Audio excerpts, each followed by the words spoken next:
Welcome back to my channel దుర్గాస్ kitchen and vlogs. ఈరోజు శనగపప్పు అలాగే మిల్లిమేకర్ కర్రీ చేద్దామండి. దీనికి 2 ఆనియన్స్ మీడియం సైజ్, ఒక టమాటా చిన్నది, అలాగే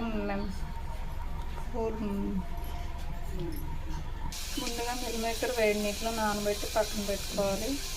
అలాగే శనగపప్పు కూడా ఉడకబెట్టి పక్కన పెట్టుకోవాలి.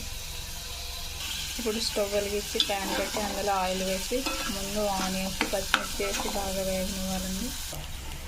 ఇప్పుడు ఇందులో అల్లం వెల్లుల్లి పేస్ట్ వేసుకొని పచ్చివాసన పోయిన వరకు బాగా వేగనివ్వాలండి. ఇప్పుడు ఇందులో టమాటాస్ వేసుకున్నాము. ఇప్పుడు ఇందులో మిల్లిమేకర్ వేసుకోవాలండి. ఇప్పుడు ఇందులో 1 స్పూన్ సాల్ట్, అలాగే 1/4 టీ స్పూన్ పసుపు వేసుకోవాలి. ఇప్పుడు ఇందులో 1 స్పూన్ కారం, ఇప్పుడు ఇందులో వాటర్ వేసుకోవాలి. ఇప్పుడు ఇందులో శనగపప్పు వేసుకుందామండి. ఉడకబెట్టి పక్కన పెట్టుకున్న పచ్చి శనగపప్పు. అంతేనండి, మిల్లిమేకర్ పచ్చి శనగపప్పు కర్రీ రెడీ.